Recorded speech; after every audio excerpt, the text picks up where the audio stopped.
Hi friends, ಇದು Monday vlog. ನಾನು ನಿಮ್ಮ ಪೂಜಾ. ಮಂಡೇ ನಮ್ಮ ವೆಡ್ಡಿಂಗ್ ಆ್ಯನಿವರ್ಸರಿ ಆಗಿರೋದ್ರಿಂದ ರೆಡಿ ಆಗ್ತಾ ಇದ್ದೆ. ಸೊ ನನ್ನ ಮಗಂಗೆ ಆಗಲೇ ಗೊತ್ತಾಗೋಯ್ತು ನಾವೆಲ್ಲ ಹೊರಟಿದ್ದೀವಿ ಅಂತ. ಅವ್ನು ಫುಲ್ ಬೇಜಾರು ಮಾಡ್ಕೊಂಡ್ಬಿಟ್ಟಿದ್ದ. ಮತ್ತು ಮಳೇಲಿ ಬೇರೆ ಆಟ ಆಡೋಕ್ಕೆ ಬಿಡ್ತಾ ಇಲ್ಲ ಅಂತ ಬೇರೆ ಕೋಪ ಬೇರೆ ಬಂದುಬಿಟ್ಟಿತ್ತು. ಸೊ ಅಲ್ಲಿಂದ ರೆಡಿಯಾಗಿ ದೇವಸ್ಥಾನಕ್ಕೆ ಹೋಗೋಣ ಅಂದ್ಕೊಂಡ್ವಿ, ಆಗಲಿಲ್ಲ. ಸರಿ ನಮ್ಮ ಮನೆಯವರು ಹಾಗೆ ಮೈಸೂರಿಗೆ ಹೋಗ್ಬಿಟ್ಟು ಬರೋಣ ಬಾ ಅಂತ ಕರ್ಕೊಂಡು ಹೋದರು. ಏನು ಜರ್ನಿ ಫುಲ್ ಬರೀ ಮಳೆಲೇ ಆಗೋಯ್ತು ಅವತ್ತಿನ ದಿನ ಎಲ್ಲ.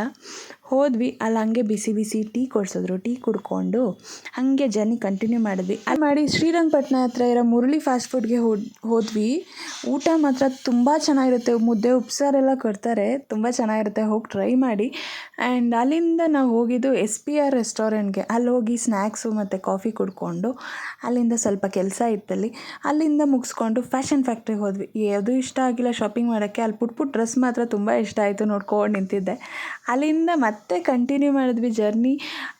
ಸರಿ ಬೆಟ್ಟಕ್ಕೆ ಹೋಗಿ ಬರೋಣ, ಚಾಮುಂಡಿ ಬೆಟ್ಟಕ್ಕೆ ಅಂತ ಹೊರಟ್ವಿ. ಅಲ್ಲಿ ಹೋಗ್ತಿದ್ದಂಗೆ ಬರೀ ಫಾಗು, ಏನೂ ಕಾಣಿಸ್ತಾ ಇಲ್ಲ ರೋಡ್ನಲ್ಲಿ. ಸೊ ಹೋಗಲೇಬೇಕಿತ್ತು ದೇವಸ್ಥಾನಕ್ಕೆ. ಬೆಳಗ್ಗೆನೂ ಕರ್ಕೊಂಡು ಹೋಗಿರಲಿಲ್ಲ ಅಂದ್ಬಿಟ್ಟು ಸರಿ ಇನ್ನು ಇವಳು ಟಾರ್ಚರ್ ತಡೆಯೋಕ್ಕಾಗಲ್ಲ ಅಂತ ಕರ್ಕೊಂಡು ಹೋದರು. ನೀವೇ ನೋಡಿ, ರೋಡೇ ಕಾಣಿಸ್ತಾ ಇಲ್ಲ, ಆ ಥರ ಇತ್ತು. ಬೆಟ್ಟದ ಮೇಲ್ಗಡೆ ರೀಚ್ ಆದ್ವಿ. ಅಲ್ಲಂತೂ ಇನ್ನೂ ಫಾಗ್ ಆಗಿಬಿಟ್ಟಿತ್ತು, ಏನೂ ಕಾಣಿಸ್ತಾ ಇರಲಿಲ್ಲ. ಸರಿ ಅಂದ್ಬಿಟ್ಟು ಅಲ್ಲೆಲ್ಲ ಒಂದು ಸ್ವಲ್ಪ ಹಸುಗಳೆಲ್ಲ ಬಂದು ಮಾತಾಡಿಸ್ತಾ ಇದ್ವು.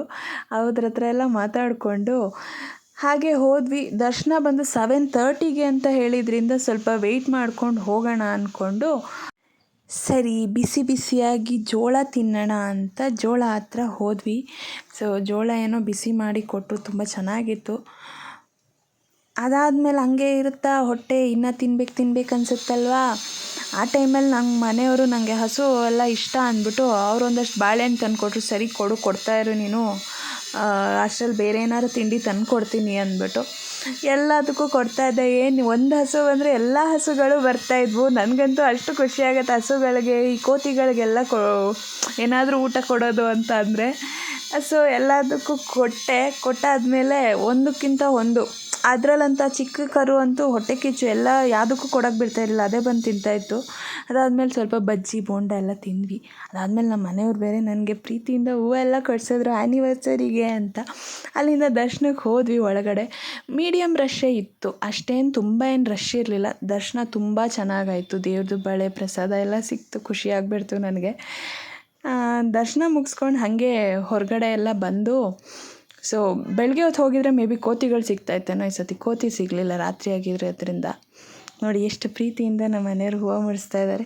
ಅಲ್ಲಿಂದ ಸರಿ ನಾವು ಚನ್ನರಾಯಪಟ್ಟಣ ಕಡೆ ಹೊರಡೋಣ ಅಂತ ಹೊರಟ್ವಿ. ಅಲ್ಲಿ ಆನ್ ದಿ ವೇ ನಮಗೆ KR ಪೇಟೆ ಹತ್ರ ಸಾಗಸ್ 1997 ಒಂದು ರೆಸ್ಟೋರೆಂಟ್ ಸಿಕ್ತು. ತುಂಬಾ ಚೆನ್ನಾಗಿದೆ. ಇಂಟೀರಿಯರ್ ಅಂತೂ ಅಷ್ಟು ಖುಷಿ ಆಗುತ್ತೆ ನೋಡ್ತಾ ಇದ್ದರೆ. ಆ್ಯಂಡ್ ಒಂದು ಪ್ಲ್ಯಾಂಟೇಷನ್ಸ್ ಅಂತೂ ತುಂಬಾ ಚೆನ್ನಾಗಿತ್ತು. ಫಸ್ಟ್ ಟೈಮ್ ನಮ್ಮ ಮನೆಯವ್ರಿಗೂ ನನಗೂ ಅಂತೂ ಗಿಡಗಳಂದ್ರೆ ಅಷ್ಟು ಖುಷಿ. ಅದರಲ್ಲೆಲ್ಲ ಬ್ಯಾಂಬೂಲೆಲ್ಲ ಫುಲ್ ಡೆಕೋರೇಷನ್ಸ್ ಮಾಡಿದರು. ಅದೆಲ್ಲ ನೋಡಿಕೊಂಡು ನಾವು ಅಲ್ಲೇ ನಿಂತ್ಕೊಂಡ್ಬಿಟ್ಟಿರ್ತೀವಿ. ಇದು ಯಾವ ಗಿಡ, ಈ ಗಿಡ ನೆಕ್ಸ್ಟ್ ತೊಗೋಬೇಕು ಅಂತೆಲ್ಲ ಯೋಚನೆ ಮಾಡಿಕೊಂಡು ಅಲ್ಲೆಲ್ಲ ನನ್ನ ಫೋಟೋಶೂಟ್ಸ್ ಎಲ್ಲ ಮುಗಿಸ್ಕೊಂಡು ಹಾಗೆ ಮುಂದೆ ಬಂದ್ವಿ. ಅಲ್ಲಿ ಮುಂದೆ ಬಂದರೆ ಒಂದು ಗಾಡಿ ದಬಾಕೊಂಬಿಟ್ಟಿದೆ. ಸರಿ ಏನಾಗಿದೆ ನೋಡೋಣ ಅಂತ ಹೋದ್ಮೇಲೆ ಎಲ್ಲರೂ ಸೇರಿ ಉಲ್ಟಾ ದಬಾಕಿದ್ರು. ಅಲ್ಲಿ ಮುಗಿಸ್ಕೊಂಡು ಹಾಗೆ ನಮ್ಮ ಮನೆಗೆ ಬಂದ್ವಿ. ನಮ್ಮ ಲ್ಯೂಕಂತೂ ಪಾಪ ಹೊರಗಡೆನೇ ಕಾಯ್ತಾ ಇದ್ದ ನಮಗೋಸ್ಕರ. ಅಯ್ಯೋ ನಾವೆಲ್ಲರೂ ಹೊರಗಡೆ ಹೋಗ್ಬಿಟ್ರೆ ಅವನ್ನ ನೋಡೋಕ್ಕೆ ಆಗಲ್ಲ. ಆಮೇಲೆ ಅವನಿಗೆ ಬರೋಷ್ಟು ಸಿಟ್ಟು ಯಾರಿಗೂ ಬರೋಲ್ಲ. ನಾವು ಹೊರಗಡೆ ಹೋಗಿದ್ದೀವಿ, ಅವನ್ನ ಕರ್ಕೊಂಡೋಗಿಲ್ಲ ಅನ್ನೋ ಸಿಟ್ಟಿಗೆ ಫುಲ್ ರೂಮೆಲ್ಲ ಎಲ್ಲನೂ ಎಲ್ಲನೂ ಎಷ್ಟೊಂದು ಐಟಮ್ಸ್ ಕಿತ್ತಾಕ್ಬಿಟ್ಟಿದ್ದ, ಎಲ್ಲನೂ ಚೆಲ್ಲಿಟ್ಟಿದ್ದ. ಸರಿ ಅದೆಲ್ಲ ನೋಡ್ಬಿಟ್ಟು ಆಮೇಲೆ ಬೈತೀವಿ ಅಂತ ಒಳಗೆ ಔಚ್ಕೊಂಬಿಟ್ಟ. ಈ ಥರ ನಾನು ಮತ್ತೆ ಬಂದು ರೂಮೆಲ್ಲ ಕ್ಲೀನ್ ಮಾಡಿ ನಂದು ಆ್ಯನಿವರ್ಸರಿ ಈ ಥರ ಎಂಡ್ ಆಯ್ತು ಇವತ್ತು. So thank you. ನನ್ನ ವಿಡಿಯೋ ನಿಮ್ಗೆ ಇಷ್ಟ ಆಗಿದ್ದರೆ ಲೈಕ್ ಮಾಡಿ, ಸಬ್ಸ್ಕ್ರೈಬ್ ಮಾಡಿ, ಶೇರ್ ಮಾಡಿ. Thank you.